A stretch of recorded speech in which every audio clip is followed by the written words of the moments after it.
Despite recent improvements, the U.S. and Canada have a long way to go toward ridding the Great Lakes of pollution that endangers human health and the environment, an advisory agency said Tuesday. Inadequately treated sewage, industrial chemicals, and farm runoff are still flowing into the 5 lakes that provide drinking water for about 40 million people, the International Joint Commission said in its first checkup report since both nations last updated the Great Lakes Water Quality Agreement in 2012. The report calls for improving drinking water and sewage treatment facilities, and strengthening clean water regulations, particularly limits on phosphorus runoff that is largely responsible for explosive growth of harmful algae in Lake Erie. Agencies also should work faster to identify newer types of contamination, such as fire retardant chemicals, and develop strategies for limiting them, the report says. While significant progress has been made to restore and protect the lakes, the governments of Canada and the United States and Great Lakes civil society as a whole are living with the costly consequences of past failures to anticipate and prevent environmental problems, the report says. By now, it should be clear that prevention makes environmental, economic, and common sense. The two countries negotiated the first version of the Water Quality Agreement in 1972 following a century of abuse that left portions of the lakes in deplorable condition.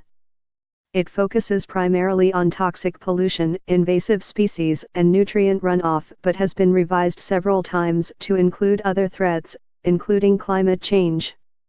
In the 45 years since the initial pact was signed, a number of highly contaminated hot spots in harbors and tributary rivers have been cleaned up and steps have been taken to reduce chemical and phosphorus discharges from industry and city wastewater treatment plants. Yet too little has been done to make the lakes safe for drinking, swimming and fishing, the uses that most directly affect human health, the report says. Even as the Trump administration and many state and local governments seek to cut spending, the report recommends big increases to improve water infrastructure. It notes that a number of cities have dealt with unsafe drinking water incidents and many native tribal communities have long-standing boil water advisories. A group of U.S. senators is urging the U.S. Army Corps of Engineers not to fall behind on a study of how a key waterway, choke point near Joliet, could be used to keep Asian carp from reaching the Great Lakes. The Corps is considering ways to strengthen defenses against the invasive carp at the Brandon. A group of U.S. senators is urging the U.S.